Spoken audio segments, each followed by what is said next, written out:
నమస్కారం మిత్రులారా, నేను మీ సూరన్న. నిజాలు మీ ముందుకు మనం చూస్తున్నాం. దశాబ్దాలుగా ఈ రాజకీయ నాయకుల విధానాన్ని మనం ప్రతిరోజు వార్తాపత్రికల్లో చదువుతూనే ఉన్నాం, ఎలక్ట్రానిక్ మీడియాలో వింటూనే ఉన్నాం. మరి వాట్ ఈజ్ వాట్ అనేది మనం ఈరోజు నేర్చుకునే ప్రయత్నం చేద్దాం. కొన్ని వాస్తవాన్ని మీ ముందుకు పెడతాం. లేటెస్ట్ ట్రెండింగ్ ఏంటి, ఈ సమాజంలో ఏం జరుగుతుంది అనే విషయాన్ని మనం తెలుసుకుందాం.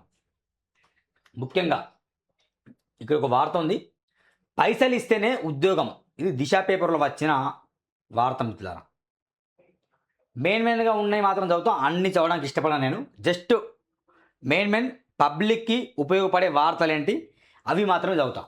పైసలు ఇస్తేనే ఉద్యోగం, 70 ఏండ్ల వయసు దాటినా ఓకే. నిన్నటి రోజున పైసలు ఇస్తేనే ఉద్యోగం అనే ఒక కంటెంట్ నేను చదివా, అది కూడా దిశ పేపర్లో వచ్చింది. అది హైదరాబాద్లో టౌన్ ప్లానింగ్కి సంబంధించిన చైర్మన్లు కావచ్చు, మేయర్లు కావచ్చు, వసూల దందాకు అలవాటు పడ్డారు అనే విషయం నేను మీ ముందు తీసుకొచ్చాను.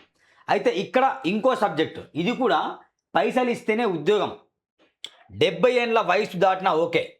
సివిల్ సప్లైస్లో వింత తీరు, కమిషనర్లను తప్పుదారి పట్టిస్తూ పెత్తనం చెలాయిస్తున్న జీఎంలు. ఇది వాస్తవం మిత్రులారా. సివిల్ సప్లై అంటే మొత్తం స్కామ్ సప్లై, గుర్తుపెట్టుకోండి.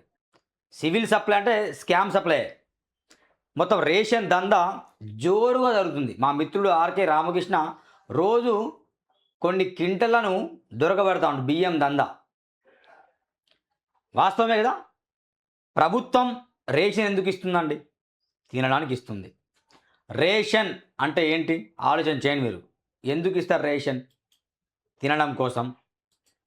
నిజంగా నిరుపేదలైన వాళ్ళని గుర్తించి రేషన్ కార్డు, ఆహార భద్రత కార్డు జారీ చేసేసి వాళ్లకు ఒక రకంగా తినడం కోసం రేషన్ సప్లై చేస్తుంది. గతంలో కిరోసిన్ ఆయిల్ వేసేవారు, పల్లీలు, పుట్నాలు, పప్పు దినుసులు అవన్నీ వేసేవారు. కానీ ఇప్పుడు రేషన్ బియ్యం మాత్రం వేస్తుంది. మరి ఈ సివిల్ సప్లై దందా విపరీతం జరుగుతుంది. దీంట్లో మొత్తం రైస్ మిల్లులోనే విపరీతం దందా జరుగుతుంది. నేను కొమరం భీం ఆసిఫాబాద్ జిల్లాకు సంబంధించి దాదాపు ఒక 10 రైస్ మిల్ల మీద నేను ఆర్టీఐ వేశాను. దాదాపు అన్ని ఆర్టీఐలకు రిప్లై వస్తున్నాయి మెల్లమెల్లగా. ముఖ్యంగా చెప్పాలంటే ఒక స్కామ్ బయటపడ్డది. 6 కోట్ల స్కామ్ దొరికింది. తర్వాత మళ్ళీ కొన్ని రోజుల తర్వాత అదే సిరిపూర్లో బాలాజీ అగ్రోటెక్ రైస్ మిల్లో మళ్ళీ 6 కోట్ల స్కామ్ దొరికింది. వాళ్ళని జైల్లో పంపించారు. అంటే సివిల్ సప్లై డిపార్ట్మెంట్ మొత్తం స్కామ్ సప్లై అయిపోయింది. రైస్ నిజంగా పబ్లిక్ వరకు ఉపయోగపడాలి. వాళ్ళు ప్రొడ్యూస్ చేసేది ఎంత, ప్రభుత్వం వాళ్ళని ప్రొడ్యూస్ చేయమని చెప్పింది ఎంత, వాళ్ళు ఎంత ప్రొడ్యూస్ చూపిస్తాను, తప్పుడు లెక్కలు ప్రభుత్వాన్ని చూపిస్తాను. రైస్ మొత్తం వేరే రాష్ట్రాలకు వాళ్ళు అమ్ముకుంటాను. తద్వారా ప్రభుత్వ ఆదాయాన్ని గండి ఏర్పడుతుంది. చూడండి, ఇక్కడ క్లియర్గా రాసింది. సివిల్ సప్లైస్ కమిషనరేట్లో బాసులుగా ఐఏఎస్ ఐపీఎస్లు ఉన్న పెత్తనం మాత్రం జనరల్ మేనేజర్లే అని ప్రచారం జరుగుతుంది. బాసులు మాత్రం ఐఏఎస్ ఐపీఎస్లే, కానీ పెత్తనం ఎవరిది?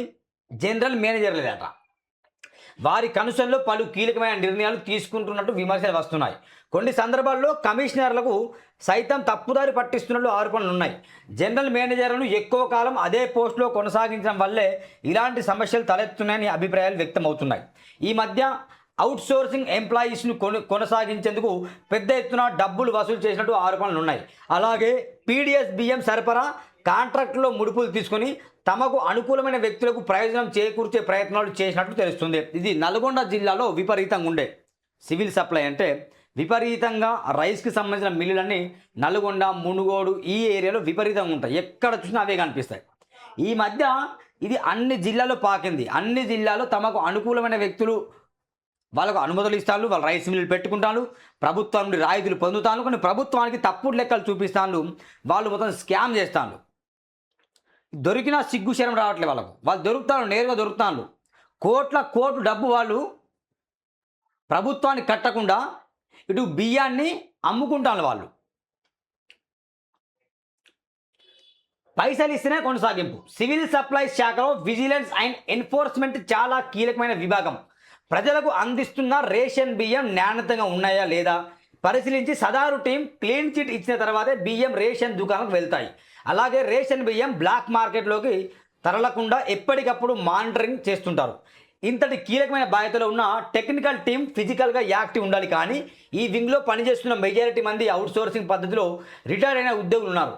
హెడ్ ఆఫీస్లో ఉన్న సంబంధాల కారణంగా 70 ఏళ్ళు నిన్న రిటైర్ ఉద్యోగులను సైతం కొనసాగిస్తున్న ఆరోపణలు ఉన్నాయి. ప్రతి ఏడాది అవుట్సోర్సింగ్ ఉద్యోగులను కొనసాగించాలంటే ఆర్థిక శాఖ నుంచి అనుమతి తప్పనిసరి. దీంతో సుమారు 70 మంది రిటైర్ ఉద్యోగులను అవుట్సోర్సింగ్ పద్ధతిన కొనసాగించాలంటే ఒక్కొక్కరు ₹1,00,000 ఇవ్వాలని కండిషన్ పెట్టినట్టు ప్రచారం జరుగుతున్నది. డబ్బులు ఇచ్చిన వారి పేర్లు మాత్రమే లిస్టులో చేర్చి ఆర్థిక శాఖ అనుమతి కోసం పంపేందుకు జాబితాను రెడీ చేసిన ఆరోపణలు ఉన్నాయి. ఆలస్యంగా గుర్తింపాట గోదాముల నుంచి బియ్యాన్ని రేషన్ డీలర్లకు సరఫరా చేసేందుకు ప్రతి ఏటా టెండర్లను పిలుస్తున్నట్టు కొన్నేళ్లుగా అని ఒక వార్త వచ్చి చదువుదాం. కొన్నేళ్లుగా ఏం జరుగుతుంది? మిత్రులారా, ఖచ్చితంగా సూర్యనా టీవీని ఎంకరేజ్ చేయండి, లైక్ చేయండి, సబ్స్క్రైబ్ చేయండి, బెల్ బటన్ క్లిక్ చేయండి.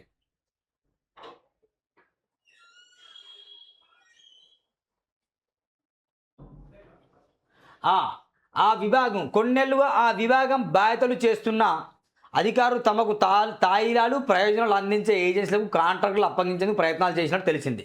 అందుకోసం చిన్న చిన్న టెక్నికల్ కారణాలు సాగుగా చూపించి పోటీ ఏజెన్సీల బీడ్స్ను డిస్క్వాలిఫై చేయించినట్టు తెలిసింది. దీంతో 24 జిల్లాలో సింగిల్ ఏజెన్సీల టెక్నికల్ బీడ్స్ మాత్రమే క్లియర్ అయ్యాయి. టెక్నికల్ బీడ్స్లో కేవలం ఒక్కరే మిగిలితే తిరిగి టెండర్లు పిలవాలి. కానీ హెడ్ ఆఫీస్లోని కీలక అధికారులు సదారు ఏజెన్సీలకు కాంట్రాక్ట్ పనులు అప్పగించే ప్రయత్నాలు వేగవంతం చేశారు. ఈ విషయం కమిషనర్ దృష్టికి రావడంతో టెండర్ ప్రక్రియను పూర్తిగా రద్దు చేయాలని తెలిసింది. వాళ్ళు అసలు రద్దు కాదండి. ఈ సివిల్ సప్లై డిపార్ట్మెంట్లో విపరీతంగా స్కామ్ ఉంది. మొత్తం బియ్యం పంపిణీ మొదలుకొని వాళ్ళ టెండర్లు మొదలుకొని రేషన్ డీలర్లకు మొత్తం బియ్యం చేరిపోతాయి కదా, అక్కడి వరకు కూడా స్కాములు జరుగుతున్నాయి. ప్రజలు కూడా నిజంగా రేషన్ బియ్యం అమ్ముకుంటాను. నేను ఒక మాట చెప్తా క్లియర్గా, రేషన్ బియ్యం అమ్ముకునే వాళ్ళకు రేషన్ కార్డు ఎందుకండి? కట్ చేసి పడేయండి. అవసరమా? రేషన్ బియ్యం వాళ్ళకు సరిపరా ఫుడ్ ఉంటుంది. గవర్నమెంట్ నిజంగా కొంచెం చిత్తశుద్ధి ఆలోచన చేయాలి. అందరు రైతులు వరి పండిస్తున్నారు, వరికి ధర కూడా తక్కువనే, అదేం ఎక్కువ లేదు, 3,000 బిలియన్ ఉంటుంది. అవునా కదా? మరి వాళ్ళని బరాబర్ గుర్తించి నిజంగా నిరుపేదలు, పేదల్లో నిరుపేదలు ఉన్నారు, కనీసం తినకుండా ఎవరున్నారు, అలాంటి వాళ్లకు గుర్తించి కేవలం అలాంటి వాళ్ళకి మాత్రమే రేషన్ బియ్యం ఇవ్వండి. మిగతా వాళ్ళకి ఇవ్వకండి. మరి మిగతా వాళ్ళకి ఏమి ఇవ్వాలి? ఆ స్థలంలో వేరేది ఇవ్వండి. ఇప్పుడు అందరికీ రేషన్ కార్డు ఉన్న ప్రతి ఒక్కరికి రేషన్ బియ్యం ఇవ్వడం ద్వారా ఏం జరుగుతుందంటే షాపుల్లో వెళ్తాను, వేలిముద్ర వేస్తాను, వీళ్ళు బరాబర్ అమ్ముకుంటాను. వీళ్ళు దందా మొత్తం మహారాష్ట్ర ముంబైకి వెళ్తానే మన బియ్యం తెలుసా, మొత్తం భాగ్యనగర్ ట్రైన్లలో వెళ్తున్నాయి తెలుసా. అంటే దందా ఎంత జరుగుతుంది అంటే ఒకవైపు నేను సివిల్ సప్లై డిపార్ట్మెంట్లో స్కామే, ఇటు సివిల్ అంటే రేషన్ తీసుకునే ప్రజలు కూడా బియ్యం అమ్ముకుంటారు. అవసరమా? మహారాష్ట్ర నుండి గోధుమలు తెచ్చుకుంటాను, ఇక్కడ గోధుమలు పండగ కాబట్టి. అదేదో ఇక్కడనే గోధుమలు ఇవ్వచ్చుగా. రొట్టెలు తెలంగాణ గోధుమలు ఇక్కడ పండించక మరి బియ్యం బదులు గోధుమలు ఇవ్వచ్చుగా. ఇట్లా గోధుమలు ఇస్తే ఇక్కడ ఏమైతే ఇక్కడ సివిల్ సప్లై డిపార్ట్మెంట్ మొత్తం మూగబోతాయి, వీళ్ళ కంపెనీలన్నీ మూగబోతాయి. అందుకే ప్రభుత్వం అది పని చేయదు. కానీ ఏదేమైనా స్కామ్ను నివారించండి, స్కామ్ జరగకుండా చూసుకోండి. డీలర్లు మొదలుకొని రైస్ మిల్ ఓనర్లు కావచ్చు, మేనేజర్లు కావచ్చు,